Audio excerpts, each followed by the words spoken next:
કેમ છો બધા? મજામાં છો ને? આજે આપણે બનાવીશું કારેલાનું શાક.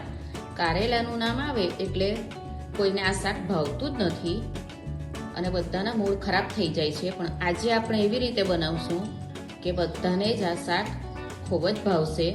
તેને માટે મેં 300 ગ્રામ છે કારેલા, કાશ્મીરી લાલ મરચું છે 1 મોટી ચમચી, ગરમ મસાલો છે 1 નાની ચમચી, હળદર 1 નાની ચમચી, 1 મોટી ચમચી ધાણા જીરું પાવડર છે, જીરું ને મેં અધકચરું વાટી લીધું છે, વરિયાળીને પણ 1 ચમચી છે બેવ, એને પણ 1 ખાંડી લીધું છે, તલ છે 1 ચમચી અને કોપરાનું છીણ છે 1 ચમચી, મીઠું છે 1 મોટી ચમચી, 1 લીંબુનો રસ છે, તેલ 4 ચમચી છે, વઘાર માટે 2 ચમચી આપણે લઈશું અને બેસન 2 ચમચી છે. અને આ આપણે વઘાર માટે લીધું છે.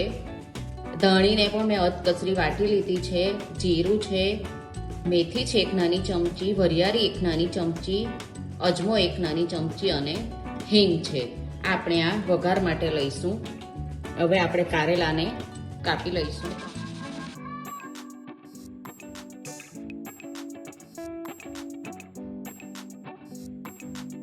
ને આ રીતે ક્રોસમાં કાપું છું અને એકદમ પતલા કે એકદમ જાડા નથી કાપવાના.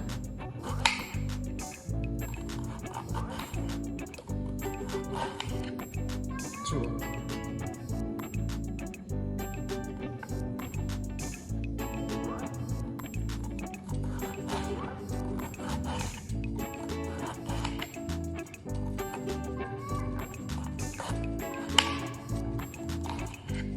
એમાં મોટા તમારે બી હોય ને તો કાઢી નાખવાના.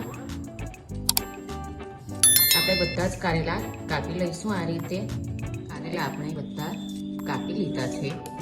હવે એમાં આપણે આ બધું મીઠું નાખી દઈશું અને લીંબુનો રસ પણ નાખશું. આ લીંબુનો રસ અને મીઠું નાખીને આવી રીતે રવા દઈશું ને તો એની બધી જ કડવાશ આમાંથી નીકળી જશે. એટલે લીંબુ તો તમે જરૂર આમાં નાખજો અને અડધો કલાક રવા દેવાનું. તમારી પાસે ટાઈમ ઓછો હોય તો 15 થી 20 મિનિટ પણ આને આ રીતે બરાબર મિક્સ કરીને રવા દેવાનું. આપણે આને 15-20 મિનિટ રવા દઈએ. આપણે 20 મિનિટ મારી થઈ ગઈ છે. જુઓ આ પાણી. હવે આપણે એને નીચોવી લેવાનું પાણી. આ રીતે બધું જ પાણી કાઢી લેવાનું કારેલામાંથી.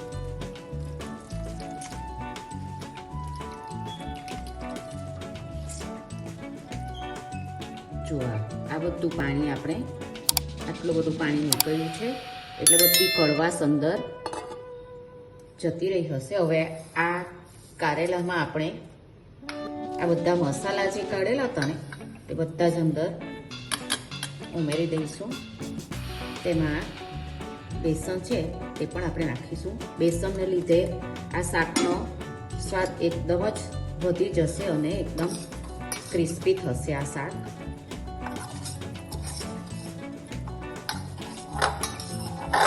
આમાં કારેલામાં આપણે મીઠું પહેલાં નાખેલું હતું એટલે આમાં નથી નાખવાનું. એમાં 2 ચમચી જેટલું તેલ પણ લઈ લેવાનું.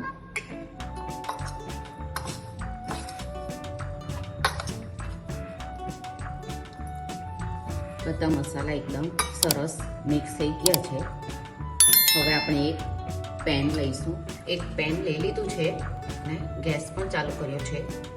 આપણે આ વધેલું તેલ એમાં નાખી દઈશું. તે ગરમ થાય એટલે આ આપણા મસાલા અંદર નાખી દઈશું વઘાર માટેના.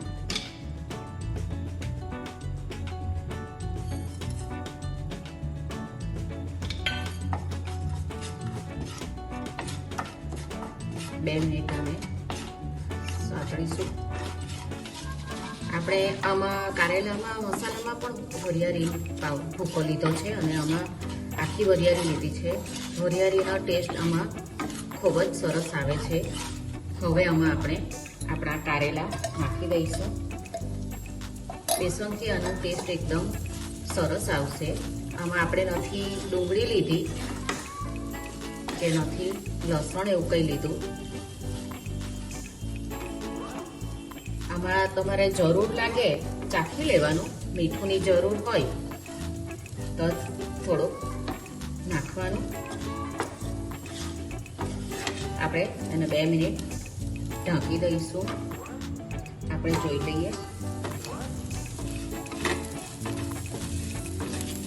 એકદમ સરસ સુગંધ આવી રહી છે કારેલાની. હજુ આપણે જરાક વાર રવા દઈશું ઢાંકીને. આપણે જોઈ લઈએ.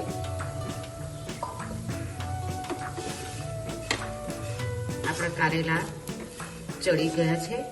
આમાં તમારે જોઈતી હોય ને તો 1 ચમચી ખાંડ, અત્યારે આ ચડી જાય ને પછી તમારે જોઈતી હોય તો નાખવાની ખાંડ.